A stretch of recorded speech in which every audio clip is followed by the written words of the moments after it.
கருப்பு திரைப்படத்தினுடைய ஓடிடி ரைட்ஸை எந்த நிறுவனம் வாங்கியிருக்காங்கங்கிற குழப்பம் தான் இப்போ நம்ம சூர்யா ரசிகர்கள் மத்தியில் இருக்குது அப்படி தான் சொல்லியாகணும். ஸோ அது மட்டும் இல்லாமல் நம்ம சேனலுடைய வியூவரான கவின் ஆனந்த் அப்படிங்கிறவரும் வந்து பார்த்திங்கன்னா, ஏன்டா ஓடிடி ரைட்ஸு இன்னும் சேல் ஆகலை, நீங்கள் என்னடா என்னென்னமோ பேசுகிறீங்கிற மாதிரிலாம் வந்து பார்த்திங்கன்னா நம்ம வீடியோக்கிலேருந்து கமெண்ட் பண்ணியிருந்தாரு. ஸோ இப்போ நமக்கு வந்து பார்த்திங்கன்னா ஒரு லேட்டஸ்ட் அப்டேட் வந்து கருப்பு திரைப்படத்தினுடைய ஓடிடி ரைட்ஸை எந்த நிறுவனம் வாங்கியிருக்காங்கங்கிற அப்டேட் வந்து கிடச்சிருக்கு. ஸோ முக்கியமாக அந்த அப்டேட் பார்த்து தான் இந்த வீடியோவில் வந்து நம்ம ஷார்ட் அண்ட் ஸ்வீட்டாக வந்து பார்க்க போகிறோம். ஸோ முதலாவது வந்து பார்த்திங்கன்னா கருப்பு திரைப்படத்தினுடைய ஓடிடி ரைட்ஸ் வந்து பார்த்திங்கன்னா நம்ம நெட்ஃப்ளிக்ஸ் அவங்க வந்து 75 crores கிட்ட வாங்கியிருந்தாங்கன்னு நினைக்கிறேங்க. ஸோ அதுக்கப்புறம் எந்த காரணம்னு தெரில, ஒரு சில காரணங்களால நெட்ஃப்ளிக்ஸ் நிறுவனம் வந்து இந்த ப்ராஜெக்ட் விட்டு வெளில போயிட்டாங்க.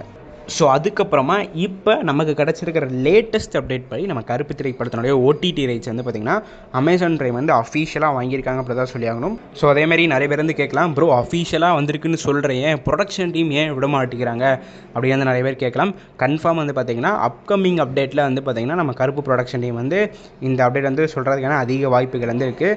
நீ எப்படி இதை வந்து பார்த்திங்கன்னா ஆணித்தரமாக சொல்லலாம், எப்படி அமேசான் பிரைம் தான் வாங்கியிருக்காங்கன்னு உனக்கு தெரியும் அப்படின்னு நிறைய பேர் வந்து கேட்கலாம். ஸோ இப்போ நீங்கள் ஸ்க்ரீனில் பார்த்துட்டு இருக்கிற இந்த ஆர்டிக்கல் வந்து பார்த்தீங்கன்னா டைம்ஸ் ஆஃப் இந்தியா வந்து அஃபீஷியலாகவே சொல்லிட்டாங்க அப்படி தான் சொல்லியாகணும். ப்ரைம் வீடியோ தான் வந்து பார்த்திங்கன்னா கருப்பு படத்தோடைய ஓடிடி ரைட்ஸ் வாங்கியிருக்காங்கிறத அவங்களும் வந்து பார்த்திங்கன்னா ஷேர் பண்ணியிருக்காங்க. ஸோ அது மட்டும் இல்லாமல் நமக்கும் வந்து பார்த்திங்கன்னா இன்சைட் ரிப்போர்ட்ஸ்லேருந்து ஒரு சில தகவலாம் கிடச்சிங்க. ஃபஸ்ட்டு நெட்ஃப்ளிக்ஸ் வாங்கினாங்க, அதுக்கப்புறம் ஒரு சில காரணங்களால அவங்க வந்து ப்ராஜெக்ட் விட்டு வெளில போயிட்டு இப்போ அமேசான் பிரைம் வந்து கருப்பு படத்தோட ஓடிடி ரைட்ஸை வாங்கியிருக்காங்கிற அப்டேட் வந்து கிடச்சிருக்கு. ஸோ உங்களுக்கு மோஸ்ட் ப்ராப்ளிங்க அப்கமிங் அப்டேட்ஸில் வந்து கருப்பு படத்தோட ப்ரொடக்ஷன் டீம் வந்து இந்த விஷயத்தை வந்து ஷேர் பண்ணியவங்க ப்ரைம் வீடியோ தான் ஓடிடி ரைட்ஸ் வாங்கியிருக்காங்கிறத. ஸோ எனக்கு தெரிஞ்சு ஏன் வந்து நெட்ஃப்ளிக்ஸ் வெளில போயிருப்பாங்க அப்படின்னா அந்த நெகோசியேஷன் ப்ராசஸ்னால தாங்க மோஸ்ட் ப்ராப்ளி வெளில போயிருப்பாங்க. ஃபஸ்ட்டு வந்து அவங்க ஒரு ப்ரைஸ் கோட் பண்ணி சேல் பண்ணியிருப்பாங்க. அதுக்கப்புறம் படத்தோட ஹைப் வந்து கூட்டினதை பார்த்துட்டு மேபி ப்ரொடக்ஷன் டீம் வந்து எக்ஸ்ட்ரா சார்ஜஸ் கொடுங்கன்னு கேட்டிருக்கலாம். நெட்ஃப்ளிக்ஸ் வந்து அதை கொடுக்காமல் இருந்திருக்கலாம். ப்ரைம் வீடியோஸ் வந்து நாங்கள் கொடுக்குறோம் சொல்லியிருப்பாங்க. ஸோ அதனால் வந்து பார்த்திங்கன்னா அப்படியே வந்து பார்த்திங்கன்னா ப்ரொடக்ஷன் டீம் வந்து ஸ்விட்ச் பண்ணிட்டாங்க.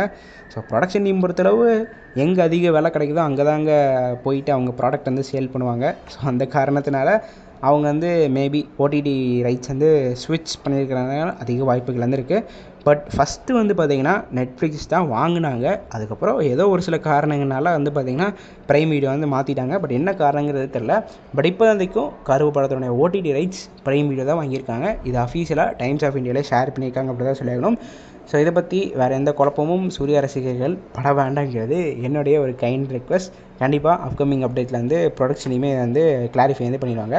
ஸோ இந்த வீடியோவில் தான் இந்த வீடியோ நான் இதோட முடிச்சுக்கிறேன். அடுத்த வீடியோவில் சந்திக்கும் வரை நான் உங்கள் NK. நன்றி, வணக்கம்.